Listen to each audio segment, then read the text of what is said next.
விக்னேஸ்வராய நமக. குலதெய்வமான ஸ்ரீ பொன்னம்பல சுவாமி, ஸ்ரீ பொன்முத்து கற்பன சுவாமி, அங்காள பரமேஸ்வரி, பாப்பாத்தி அம்மன் துணையுடன் இந்த நாள் இனிய நாளாக அமைய அனைவரையும் அவரவர் குலதெய்வம் காத்து அருள் பாலித்து பிரம்மாண்ட வெற்றியை கொடுக்க வணங்குகின்றேன். இன்று பிறந்த நாள் மற்றும் திருமண நாள் காணும் அனைத்து சொந்தங்களுக்கும் என்னுடைய நல்வாழ்த்துக்கள். சுக்கிர பெயர்ச்சி. இந்த சுக்கிர பெயர்ச்சி அப்படின்னு சொல்றது நவகிரகங்களில் ஆடம்பரமான கிரகம் அப்படின்னு சொன்னால் அது சுக்கிர பகவான். ஒரு ஜாதகத்தில் சுக்கிர பகவான் நல்ல நிலைமையில் இருந்தார் அப்படின்னா அவங்களுக்கு செல்வம், செழிப்பு, ஆடம்பரம், சொகுசு, இந்த காதல், காமம் இது எல்லாமே நிறைந்து கொடுக்கக்கூடியவர் சுக்கிரன். இப்போ இந்த காலத்தில் அதுதானே ரொம்ப முக்கியமாக இருக்குது. எப்படின்னா நான் ரொம்ப ஆடம்பரமாக இருக்கணுங்க, என்னை 4 பேர் மதிக்கணும், நிறைய சொத்து சுகத்தோட ஆடம்பரமாக இருக்கணுன்றது தான் ஒவ்வொருத்தருடைய கனவும் கூட. இந்த மாதத்துக்கு ஒரு முறை தனது இடத்தை மாற்றக்கூடிய வலிமை பெற்றவர் சுக்கிர பகவான். இவர் ஒரு ராசியில் உச்சம் பெற்றால் அவர்கள் அனைத்து விதமான செல்வங்களும் கிடைக்க பெறும் அப்படிங்கிறது தான் உண்மையான விஷயம். சுக்கிரன் உச்சமாக இருந்தாங்கன்னா அவங்களுக்கு எல்லா லக்ஸுரியஸ் லைஃப்பும் ஆட்டோமேட்டிக்காக வந்துடும். எல்லா கிரகங்களுடைய மாற்றமும் அனைத்து ராசிகளுக்கும் ஒரு தாக்கத்தை ஏற்படுத்தும் அப்படிங்கிறது தான் உண்மையான விஷயம். அதே போல் நவகிரகங்களில் சுக்கிர பகவான் இடமாற்றங்கிறது 12 ராசிகளுக்கு மிகப்பெரிய தாக்கத்தை ஏற்படுத்தும் அப்படிங்கிறது தான் நிதர்சன உண்மை. சனி பகவான் கும்ப ராசியில் பயணம் செஞ்சிட்டு இருக்கும் போது அவருடைய சொந்தமான ராசியாக அது பார்க்கப்படுகிறது. இந்த சுக்கிரன் வரும் மார்ச் 7ஆம் தேதி அன்று சனி பகவான் ராசியான கும்பராசியில் நுழைகிறார். 30 வருஷத்துக்கு அப்புறம் ஒரு கும்பராசியில் நுழையக்கூடிய விஷயங்களாக இந்த பயிற்சியானது பார்க்கப்படுகிறது. சனி சுக்கிரன் ரெண்டுமே சேர்ந்து பயணிக்கிறார். வரும் மார்ச் 30ஆம் தேதி வரை இதே ராசியில் பயணம் செய்வார் சனி மற்றும் சுக்கிரன். இதனால் ஒன்று சேர்க்கக்கூடிய காலகட்டம் இது அனைத்தும் ராசிகளுக்கு மிகப்பெரிய ஒரு தாக்கத்தையும் ஏற்படுத்தினாலும் ஒரு சில ராசிகளுக்கு ஒரு அதிர்ஷ்டத்தை முழுமையாக அனுபவிக்க போகிறார் அப்படிங்கிறது தான் உண்மையான விஷயம். அதை பற்றின விரிவான காணொளி அப்படின்னு இதை சொல்லலாம்.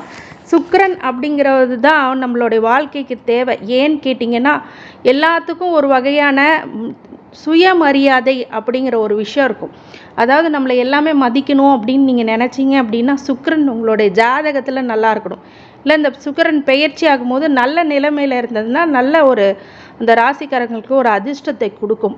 இந்த அதிர்ஷ்டத்தை தான் நம்ம மேக்சிமம் லக்கை தான் நம்புகிறோம். நிறைய பேர் உழைக்கிறோம். உழைப்புக்கு தகுந்த பலன் எங்கே கொடுக்கும்? அதுக்கு ரிசல்ட் கொடுத்தா தான் கண்டிப்பாக அது முழுமையாகப்படும். அந்த ரிசல்ட் சுக்கிர பகவான் தான் கொடுப்பார். இந்த சுகபோக வாழ்க்கையை அருளும் சுக்கிரன் மார்ச் மாதம் 2 முறை பெயர்ச்சியாகி இருக்கிறார். அதனால் அதிர்ஷ்டம், நிதி ஆதாயம், பதவி உயர்வு, மகிழ்ச்சியான வாழ்க்கையினை அனைத்தும் அனுபவிக்க போகும் ராசிகள் எவை அப்படிங்கிறத பற்றி முழு காணொளி. மார்ச் மாதத்தில் முதல் வாரத்தில் சுக்கிரன் மகர ராசியிலேருந்து கும்பராசிக்கு போகிறார். அந்த மார்ச் மாதம் கடைசி நாளில் மீனத்துக்கு செல்வார். மார்ச் 7ஆம் தேதி அன்று கும்பராசிக்கு செல்லும் சுக்கிரன் மார்ச் 31ஆம் தேதி அன்று மீனத்துக்கு செல்கிறார். இந்த மீன ராசியில் பிரவேசிக்கும் போது தான் அங்கே ஏற்கனவே சூரியனுடன் அவர் இணைகிறார். அதனால் பொதுவாக அனைவருக்குமே சுபபலன்கள் கிடைக்கும் என்றாலும் குறிப்பிட்ட சில ராசிகளுக்கு அதிர்ஷ்டத்தை எப்படி கொடுப்பார் அப்படிங்கிறத பற்றி தான் முழுக்க கொடுக்க போகின்றேன்.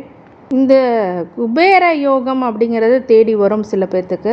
ஒருவர் ஜாதகத்தில் நவகிரகங்களின் கூட்டணி சஞ்சாரத்தை வைத்து ராசிக்காரர்களுக்கு நன்மை தீமை எப்படி நடைபெறும். சுக்கிரன் கலத்தரகாரகன், இல்லற வாழ்வை குறைவன். சுக்கிரன் மனைவி யோகம் தருபவர். ஆணுக்கு மனைவியை பற்றியும் பெண்ணுக்கு மன வாழ்க்கையை பற்றியும் சொல்லக்கூடிய இடம் அப்படின்னா சுக்கிரன் சொல்லக்கூடிய கிரகம்.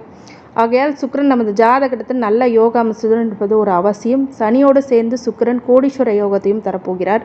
ராசி அன்பர்களுக்கு 4ஆம் பாவத்துக்கு வருகின்ற இந்த விருச்சக ராசி அன்பர்களுக்கு இந்த சுக்கிரனானது 4ஆம் பாவத்தில் இருக்கிறது அப்படிங்கிறது தன்னுடைய வீட்டிலே 4ஆம் பாவத்துக்கு வர்றதுங்கிறது ரொம்ப ஒரு உயர்ந்த விஷயம். மனசில் நிலையான ஒரு முயற்சிகள், மனதில் நிலையான ஒரு விஷயங்கள் எல்லாமே ஒரு 2 விஷயமா ஆசிலேஷனில் இருந்ததெல்லாம் இப்போ கரெக்டாக ஒரே விஷயத்தில் முடிவெடுப்பீங்க. விவசாய பெருமக்களுக்கு நல்ல விவசாயம் மகசூல் ஆகக்கூடிய காலகட்டம் அப்படின்னு சொல்லலாம். தாய் சார்ந்த விஷயத்தில் உங்களுடைய தாய் ஏதாவது நோய் வாய்ப்பட்டிருந்தாங்கன்னா இப்போ அதுலேருந்து மீண்டு வரக்கூடிய நிலைமை, தாய் உறவினர்களால் நிறைய லாபங்களை ஈட்டக்கூடிய காலகட்டம், உங்களுடைய சரீரம் விருத்தி அடையக்கூடிய காலகட்டம் சொல்லலாம். உடல் சார்ந்த விஷயங்களில் ஆரோக்கிய மேம்பாடு போன்ற விஷயங்களை உங்களுக்கு கிடைப்பாக இருக்கும். சில பேர் இந்த காலகட்டத்தில் வண்டி வாகனம் அப்படிங்கிறது புதுசாக வாங்குவீங்க. ஏற்கனவே வண்டி வாகனம் இருக்குங்க அப்படின்னா புதுசாக பிராண்டடாக கண்டிப்பாக வாங்குவீங்க. அதே மாதிரி வீடு, மனை, சொத்து புதுசாக வாங்குவீங்க. பெண்களுக்கு ஆடை ஆபரணங்கள் அப்படிங்கிறது சேரக்கூடிய மிக நல்ல காலகட்டம் அப்படின்னு இந்த காலகட்டத்தை சொல்லலாம். 4ஆம் இடத்துல சுக்கிரன் வர்றது அப்படிங்கிறது ரொம்ப நல்ல பலன்கள் எது கொடுக்கும் அப்படின்னா, நிறைய பேர் இப்போ லக்ஸூரியஸாக பங்களா கட்டுவீங்க, பங்களா இருக்கும், அப்பார்ட்மெண்ட்ஸ் வாங்குவீங்க, வில்லாஸ் வாங்குவீங்க, சப்போர்ட் பண்ணுவோம். உங்களுடைய ஃபினான்ஷியல் ஸ்டேட்டஸ் வேறு லெவலுக்கு போகும்.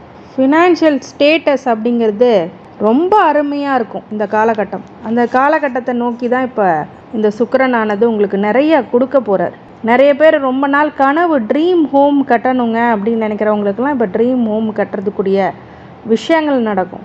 அட்லீஸ்ட் அதுக்கான ப்ராசஸாவது நீங்கள் கண்டிப்பாக ஸ்டார்ட் பண்ணிடுவீங்க. அது எப்படி உங்களுக்கு கிடைக்கும் அப்படின்னு சொல்லும் போது நிறைய விஷயங்கள் சொல்லிக்கிட்டே வரலாம். சுக்கிரன் 4ஆம் இடத்துக்கு வரும்போது தன்னுடைய வீட்டிலேயே இருக்கிறது அப்படிங்கிறது ரொம்ப நல்ல பலன்கள் உங்களுக்கு கொடுக்கும். நிறைய விஷயங்கள் உங்கள் சுக்கிரன் உங்களுடைய ஜாதகத்தில் நல்ல இடத்துல இருந்திருக்கிறாரு சுக்கிரன் அப்படின்னா மிகப்பெரிய யோக பலத்தை கொடுக்க காத்திருக்கிறார். அதுதான் உண்மையான விஷயம். இந்த 10 கூடைய பார்வை 7ஆம் இடத்துல சப்தமமாக இருக்கும்போது 4லேருந்து அந்த 7ஆம் பார்வையாக பார்க்கும்போது 10ஆம் இடத்தை பார்க்குறாரு. அப்படிங்கும்போது தொழில் வகையில் உங்களுக்கு முன்னேற்றம், அதன் மூலியமாக லாபங்கள், அது மூலியமாக நிறைய விஷயங்களை சாதிப்பீங்க அப்படின்னு சொல்லலாம். தொழிலில் சிறந்த ஒரு விஷயங்கள் நடக்கும். ரொம்ப நாளாக ஆசைப்பட்டிருந்த ஒரு growth கிடைக்கும். ஸ்டார்ட் அப் பண்ணுறீங்க அப்படின்னா இந்த காலகட்டத்தில் மிகப்பெரிய முன்னேற்றமும் உங்களுக்கு கிடைக்கும். ஆனால் உங்கள் ஜனனகால ஜாதகத்தையும் செக் பண்ணி பார்த்துட்டு ஒரு தொழிலை எப்படி பண்ணணும், உங்களுக்கு அந்த தொழில் செட் ஆகுமா, என்ன பண்ணலாம், எந்த நட்சத்திரத்தில் பண்ணலாம் அப்படிங்கிறதெல்லாம் ஜோதிடர்களான நாங்கள் துல்லியமாக கணித்து சொல்லுவோம். அது நான் உங்களுக்கு மிக தெளிவாக துல்லியமாக கணித்து சொல்வேன். எங்களுக்கு கால் பண்ணி நீங்கள் இந்த ஜாதகத்தை கொடுத்தீங்க அப்படின்னா ரொம்ப டீட்டெயிலாக உங்களுக்கு கண்டிப்பாக நான் உங்களுடைய ப்ரீ பிளான், உங்களோட பிஸ்னஸ் என்ன பண்ணால் நல்லா இருப்பீங்க அப்படிங்கிறதெல்லாம் ஒவ்வொரு காரகத்துவத்துக்கு தகுந்த மாதிரி நாங்கள் சொல்லுவோம். இப்போ சுக்கிரன் உங்களுக்கு நல்ல நிலைமையில் இருக்கிறது அப்படிங்கிறது மிகப்பெரிய யோகம். அப்படி ஏதாவது சந்தேகம் இருந்தது ஜாதகத்தில் அப்படின்றது நீங்கள் எடுத்து பாருங்கள். என்ன தசா புத்தி போயிட்டுருக்குன்னு பாருங்கள். அந்த தசா புத்தி உங்களுக்கு நன்மை கொடுக்குமா அப்படிங்கிறத தசா புத்தி பலன்கள் தனியாக போட்டுட்ருக்கேன், அதுலேயும் நீங்கள் பார்க்கலாம். நிறைய விஷயங்கள் உங்களுக்கு சாதகமாக இருக்கிறதா அப்படிங்கிறது உங்களோட ஜாதகத்தில் முழுமையாக தெரியும். கீழே இருக்க ஸ்கிப் பண்ணுற நம்பரை நீங்கள் பார்த்துட்டு எனக்கு கால் பண்ணுங்கள். கண்டிப்பாக இந்த விருச்சிக ராசிக்காரங்களுக்கு ரொம்ப அமோகமான வெற்றி காத்து கொண்டிருக்கிறது.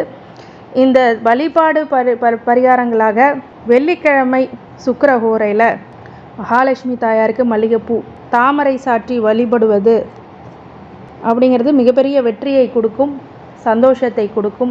குலதெய்வ வழிபாடு முக்கியமானது. விருச்சிக ராசிக்காரங்க பொதுவாகவே செவ்வாய்க்கிழமைகளில் செவ்வாய் ஹோரையில் முருகனை வழிபடுவது மிகப்பெரிய வெற்றியை கொடுக்கும். இந்த விருச்சிக ராசிக்காரங்களுக்கு அனைத்து ஐஸ்வர்யங்களும் சகல சௌபாக்கியங்களும் மன நிம்மதியும் ஆரோக்கியத்தை கொடுக்க வேண்டும் என்ற பெருமான் மகாஈஸ்வரனை வேண்டி வணங்குகின்றேன். வாழ்க வளமுடன். திருச்சிற்றம்பலம்.